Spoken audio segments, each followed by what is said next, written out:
नमः शिवाय। ओम नमः शिवाय। तो अपने चैनल रंग बिरंगी दुनिया से मैं आप लोग का दिल से स्वागत करती हूँ, अभिनंदन करती हूँ। तो आज का जो शिव पुराण का टॉपिक है वो कलश संहिता से है, यति के एकादश कृत्य का वर्णन। अब यति के लिए एकादशा कृत्य का वर्णन सुनाती हूँ, सुनिए।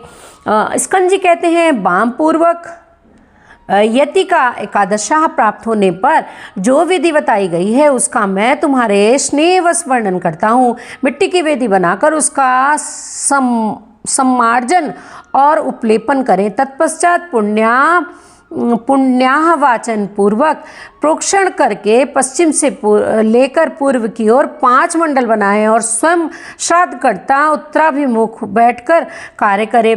प्रादेश मात्र लंबा चौड़ा चौकोर मंडल बनाकर उसके मध्य भाग में बिंदु उसके ऊपर त्रिकोण मंडल, जिसके ऊपर षटकोण मंडल और उसके ऊपर गोल मंडल बनाएं।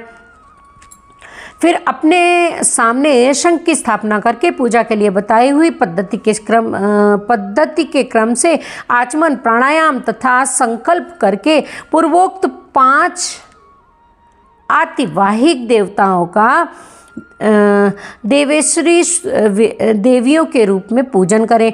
उत्तर और आसन के लिए कुछ डालकर उनका जल का स्पर्श करें। पश्चिम से आरंभ करके पूर्व पर्यंत जो मंडल बताए गए हैं उनके भीतर पीठ के रूप में पुष्प रखें और उन पुष्पों पर क्रमशः उक्त 5 देवियों का आह्वान करें। पहले अग्नि पुंज स्वरूपिणी आतिवाहिक देवी का आह्वान करते हुए इस प्रकार कहें, ओम क्लीम अग्नि रूपा माति वाहिक देवताम आवाहयामी नमः। इस प्रकार सर्वत्र वाक्य योजना और भावना करें। इस तरह 5 देवियों का आवाहन करके प्रत्येक के लिए आदरपूर्वक स्थापना आदि मुद्राओं का प्रदर्शन करें। तत्पश्चात हाम हीम हूम हौ हौ हा इन बीज मंत्रों द्वारा षडंगन्यास और करन्यास करें।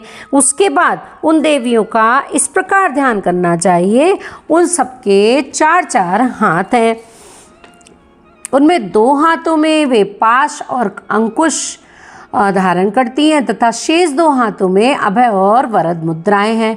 उनकी अंग कांति चंद्र कांति मणि के समान है। लाल अंगूठियों की प्रभा से उन्होंने संपूर्ण दिशाओं के मुखमंडल को रंग दिया है। वे लाल वस्त्र धारण करती हैं। उनके हाथ और पैर कमल के समान शोभा पाते हैं।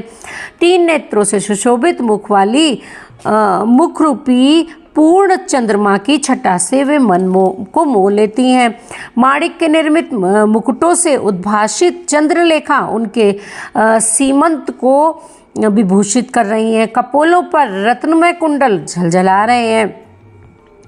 उनके उरोज पीन तथा उन्नत हैं।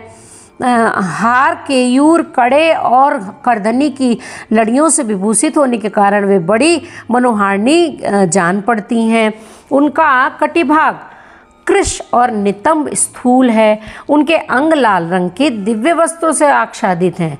चरणार बिंदों में माणिक के निर्मित पायजेबों की झनकार होती रहती है। पैरों की उंगलियों में बिच्छुओं की पंक्ति अत्यंत सुंदर एवं मनोहर है। यदि अनुग्रह मुर्दे के समान मूर्तिमान हो उससे क्या सिद्ध हो सकता है। इसलिए वे देवियाँ महेश्वर की भांति सख्यात्मक मूर्ति वाले अनुग्रह से संपन्न हैं। अतः उनके अनुग्रह से सब कुछ सिद्ध हो जाता है। सब पर अनुग्रह करने वाले भगवान शिव ने ही उन 5 मूर्तियों को स्वीकार किया है। इसलिए वे दिव्य संपूर्ण कार्य करने से समर्थ करने में समर्थ तथा परम अनुग्रह में तत्पर हैं। इस प्रकार उन सब अनुग्रह परायण कल्याणमय देवियों का ध्यान करके उनके लिए शंखस्थ जल के बिंदुओं पर पैरों में पाद्य, हाथों में आचमनीय तथा मस्तकों पर अर्घ्य देना चाहिए।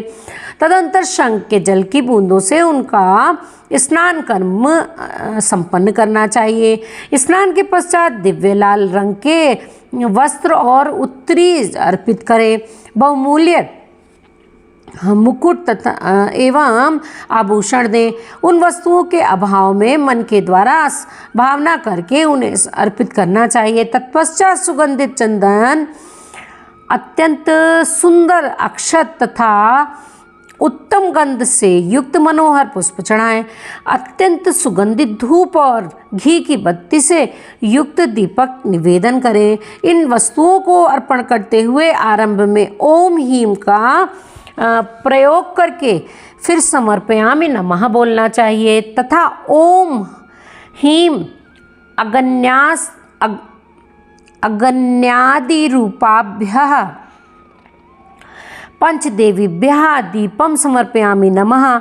इसी तरह है अन्य उपचारों को अर्पित करते हुए वाक्य योजना कर लेनी चाहिए। दीप समर्पण के पश्चात हाथ जोड़कर प्रत्येक देवी के लिए पृथक पृथक केले के पत्ते पर पूरा सुवासित नैवेद्य रखें। वह नैवेद्य घी, शक्कर और मधु से मिश्रित खीर, पुआ, केले के फल और गुड़ आदि के रूप में होना चाहिए। भूर्भुवः स्वाहा बोलकर उसका प्रोक्षण आदि संस्कार करें। फिर ओम हीम स्वाहा नैवेद्यम निवेदयामि नमः बोलकर नैवेद्य समर्पण के पश्चात ओम हीम नैवेद्यांते आचमनार्थम पानीयम समर्पयामि नमः कहते हुए बड़े प्रेम से जल अर्पित करें। मुनिश्रेष्ठ तत्पश्चात प्रसन्नतापूर्वक नैवेद्य को पूर्व दिशा में हटा दें और इस स्थान को शुद्ध करके कुल्ला, आचमन तथा अर्घ्य के लिए जल दें। फिर तांबूल, धूप और दीप देकर परिक्रमा एवं नमस्कार करके मस्तक पर हाथ जोड़कर इन सब देवियों से इस प्रकार प्रार्थना करें। हे श्री माताओं, आप अत्यंत प्रसन्न हो। शिवपद की अभिलाषा रखते हुए इस स्थिति को परमेश्वर के चरणारविंदों में रख दें और इसके लिए अपनी स्वीकृति दें। इस प्रकार प्रार्थना करके उन सब का वे जैसे आई थी उसी तरह विदा करके विसर्जन कर दें और उनका प्रसाद लेकर कुंवारी कन्याओं को बांट दें या गौओं को खिला दें तथा जल में डाल दें। उनके सिवा और कहीं किसी प्रकार भी न डालें।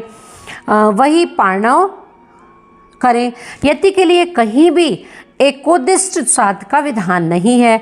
यहाँ पाणव श्राद्ध के लिए जो नियम है उसे मैं बता रहा हूँ। मुनिश्रेष्ठ तुम उसे सुनो, इससे कल्याण की प्राप्ति होगी। श्राद्ध करता पुरुष स्नान करके प्राणायाम करे, यज्ञोपवीत पहन सावधान हो, हाथ में पवित्री धारण करके देश काल का कीर्तन करने के पश्चात मैं इस पुण्यतिथि को पाणव श्राद्ध करूँगा।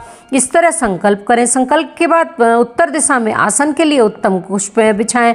फिर जल का स्पर्श करें। उन आसनों पर दृढ़तापूर्वक उत्तम व्रत का पालन करने वाले 4 शिव भक्त ब्राह्मणों को बुलाकर भक्तिभाव से बिठाएं। वे ब्राह्मण उपटन लगाकर स्नान किए होने चाहिए। उनमें से एक ब्राह्मण कहे, आप विश्वदेव के लिए यहाँ श्राद्ध ग्रहण करने की कृपा करें। इसी तरह दूसरे से आत्मा के लिए, तीसरे से अंतरात्मा के लिए और चौथे से परमात्मा के लिए श्राद्ध ग्रहण करने की प्रार्थना करके श्राद्धकर्ता यति श्रद्धा और आदरपूर्वक उन सबका यथोचित रूप से वरण करें। फिर उन सबके पैर धोकर उनके पूर्वाभिमुख बिठाए और गंध आदि से अलंकृत करके शिव के सम्मुख भोजन कराए। तदंतर वहाँ गोबर से भूमि को लीपकर पूर्वाग्र कुश बिछाए और प्राणायाम पूर्वक पिंडदान के लिए संकल्प करके 3 मंडलों की पूजा करें। उसके बाद पहले पिंड को हाथ में लें, आत्मने इमं पिंडम ददामि, ऐसा कहकर इस पिंड को प्रथम मंडल में दे। तत्पश्चात दूसरे पिंड को अंतरात्मने इमं पिंडम ददामि कहकर दूसरे मंडल में दे दे। फिर तीसरे पिंड को परमात्मने इमं पिंडम ददामि कहकर तीसरे मंडल में अर्पित करे। इस तरह भक्ति भाव से विधि पूर्वक पिंड और कुशोदक दे। तत्पश्चात उठकर परिक्रमा और नमस्कार करे। तदंतर ब्राह्मणों को विधिवत दक्षिणा दे। उसी जगह और उसी दिन नारायण बलि करे। रक्षा के लिए ही सर्वत्र श्री विष्णु की पूजा का विधान है, अतः विष्णु की महापूजा करें और खीर का नैवेद्य लगाएं। उसके बाद वेदों के पारंगत 12 विद्वान ब्राह्मणों को बुलाकर केशव आदि नाम मंत्रों द्वारा गंध पुष्प अक्षत आदि से उनकी पूजा करें। उसके लिए विधि पूर्वक जूता, छाता और वस्त्र आदि दें। अत्यंत भक्ति से भांति भांति के शुभ वचन कहकर उन्हें संतोष दें। फिर पूर्वाग्र कुशों को बिछाकर ओम भू स्वाहा, ओम भुवा स्वाहा, ओम सुवह स्वाहा ऐसा उच्चारण करके पृथ्वी पर खीर की बलि दें। मुनीश्वर, ये मैंने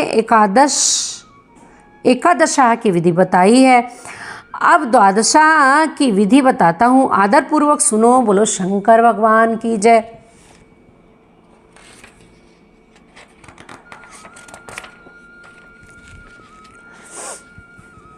आई होप आप लोग शिव महापुराण का श्रवण कर रहे होंगे और वीडियो पसंद आ रही है। वीडियो का टॉपिक होगा यति के द्वादश संस्कार का वर्णन। तो बने रहिएगा हमारे साथ हमारी वीडियो में, और वीडियो पसंद आए तो एक लाइक कर दीजिएगा, और चैनल में पहली बार आए हैं तो चैनल को विद बेल आइकन सब्सक्राइब जरूर कर